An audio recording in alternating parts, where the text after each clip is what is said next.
Thank you for joining me. This video is going to help navigate the schedule we're going to be using moving forward during our distance learning program. In just a moment, I'm going to go ahead and walk you through the schedule, which is currently on screen, and I'll show you a little bit about not only how to interpret what you're seeing, but also how to access the links themselves so that your child hopefully will be able to do this independently and feel comfortable doing so. So let's go ahead and take a look. Okay, what you'll notice on your screen is each day of the week is represented at the top by the column. So we've got Monday, Tuesday, Wednesday, Thursday, and Friday. And then obviously it's read in a non-linear but a vertical fashion. And the times will be off to the left. So I don't want to go too much into that. I think at this point it's pretty self-explanatory. Apart from that, what you'll notice is our first session begins at 9 o'clock in the morning, and they're in 30-minute blocks.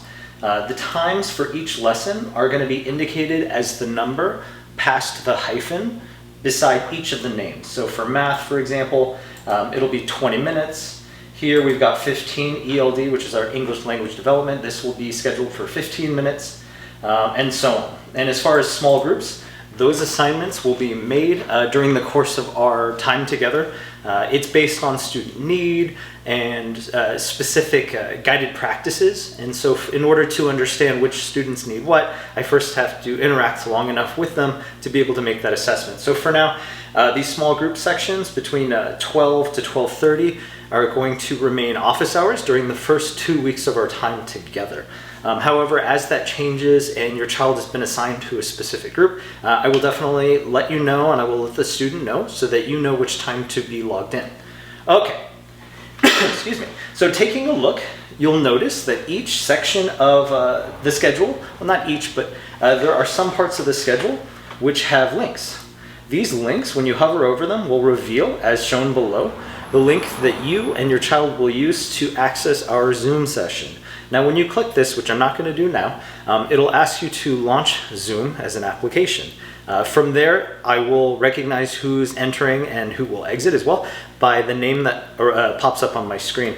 Now, if you are using a tablet or a phone because you are deciding at that particular day not to use the Chromebook, which honestly is not advised since the Chromebook is really an essential tool, but should that happen and you are signed into a personal Zoom account, and when the student clicks on that link, it will still take them to my session. However, your name will likely be the one that I see. And there have been instances where nicknames have shown up, some appropriate, some not.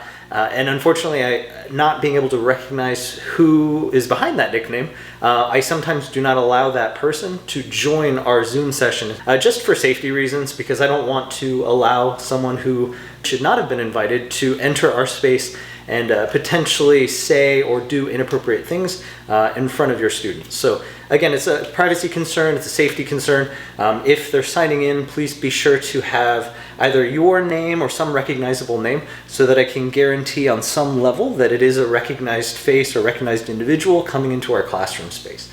All right, I do ask that this schedule, while it's being finalized, you give me some grace, and if you do have any questions, of course, continue to reach out to me. What I also wanted to take note of is in the schedule, you'll see that after lunch or after 12:30, there are a number of different columns and rows which indicate, which are labeled flexible hours. What I mean by this is an opportunity for you and your child to work independently on tasks that we as a team have created, geared towards supplementing and also augmenting some of the work that we've done in class either that day or the day prior. This is essentially homework time, and the times which are labeled in those flexible hours and those independent reading and the math and so on, those aren't concrete. It's really more up to the taste of the individual. So if you feel like your child could benefit from a longer reading period, go for it. If you feel like that day they may have been a little bit burnt out considering that we spent so much of the morning online, and I don't blame them, feel free to excuse them, give them a little bit of a shorter window to do or complete that work. Again, it's flexible. It's really up to your needs. It's catered more towards your own schedule. We're trying to be as accommodating as possible.